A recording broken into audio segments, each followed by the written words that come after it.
Bonjour à tous et bienvenue sur ma nouvelle chaîne Le Monde des Anciens par Samina Italie 2, qui est la suite du Monde des Anciens par Samina Italie. Alors aujourd'hui, nous allons parler des nouvelles minorités sexuelles. NMS, nouvelles minorités sexuelles. Alors, ce sont des minorités sexuelles qui représentent, à toutes les minorités sexuelles confondues, 1% de la population, ce qui est rien du tout. Pour la France, c'est 70 000 personnes, donc c'est très peu de monde. Et ces minorités sexuelles, il y en a plein, mais jusqu'alors, c'est pas qu'elles n'existaient pas avant, mais c'est qu'on n'en parlait pas, tout bêtement. Avant, on disait homo, hétéro, bi, voilà, c'était simple. Maintenant, on s'est aperçu que même homo, même hétéro, même bi, la sexualité, c'est un sujet compliqué, et pour qu'il y ait une bonne compatibilité sexuelle avec la personne avec qui on sort, il faut être à peu près sur la même longueur d'onde. Et c'est là qu'on a parlé des nouvelles minorités sexuelles, c'est des gens qui se reconnaissent dans certaines minorités. Alors il y a quoi? Il y a les pansexuels, les panromantiques, comme on dit. Les pansexuels, les panromantiques, ce sont des personnes qui sont attirées aussi bien par les hommes que par les femmes, donc comme les bisexuels, mais à la différence des bisexuels. Ce n'est pas parce que ce sont des hommes qu'ils ont un pénis ou que ce sont des femmes qu'elles ont un vagin.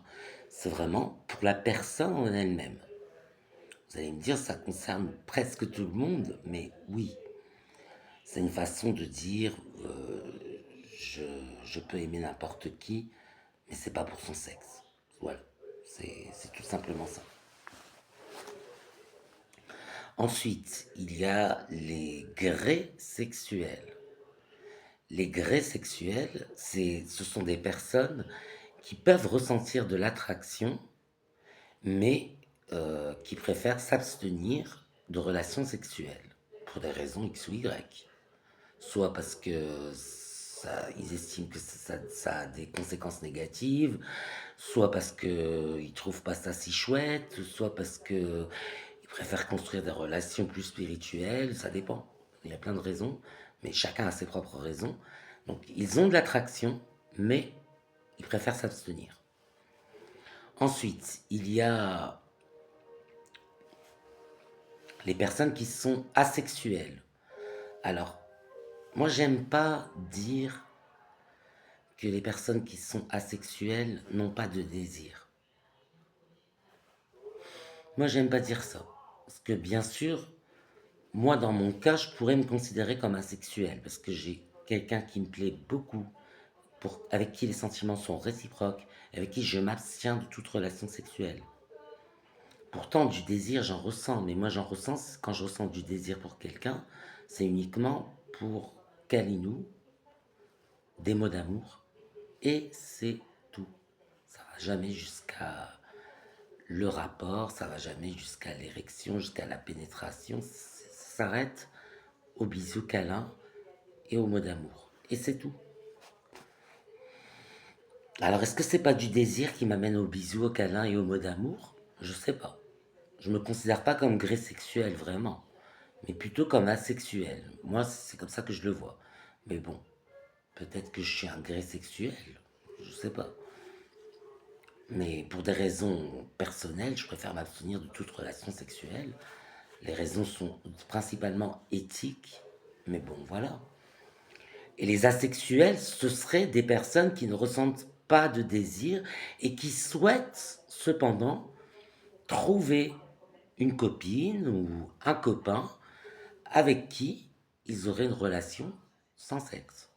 Ce sont les asexuels. Ensuite, là c'est plus sur l'identité de genre, il y a des gender fluides. Gender fluide, c'est quelqu'un qui ignore si intérieurement il est homme ou femme. Bon, à la naissance, il a un sexe, ok, d'accord. Mais en grandissant, il ne sait pas s'il s'identifie vraiment au sexe masculin ou au sexe féminin. C'est un peu des borderlines de la sexualité, de l'identité de genre en quelque sorte. Quand tout va bien, ils sont hommes, quand tout va mal, ils sont femmes, ou l'inverse. Enfin bref. Donc c'est des gender fluides. Puis enfin, j'ai trouvé une autre minorité sexuelle, celle-là je l'aime beaucoup, ce sont les sapiosexuels. Les sapiosexuels, ce sont des gens qui ont de l'attirance physique pour les personnes intelligentes. Moi, ça me concerne parce que ça aussi, je me reconnais aussi là-dedans. C'est que j'ai beau trouver quelqu'un magnifique, s'il dit quelque chose d'idiot, je vais le trouver laid. J'ai beau trouver quelqu'un affreux, plus il va être intelligent, plus je vais le trouver séduisant. Donc voilà, c'est un côté sapiosexuel que j'ai. Donc moi je sais pas vraiment de quelle minorité sexuelle je suis, mais je sais que je fais partie des NMS parce que moi je dirais que je suis un gré sexuel plutôt gay d'orientation sexuelle, plus les hommes, donc plutôt gay, mais pas gender fluid par contre, ça non, mais sapiosexuel également, agré sexuel, sapiosexuel.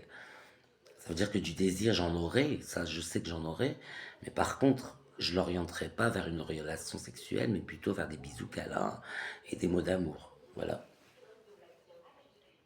Avec un côté sapiosexuel qui fera que je choisirai toujours quelqu'un d'intelligent. Voilà pour les nouvelles minorités sexuelles, j'espère que cette vidéo vous a plu.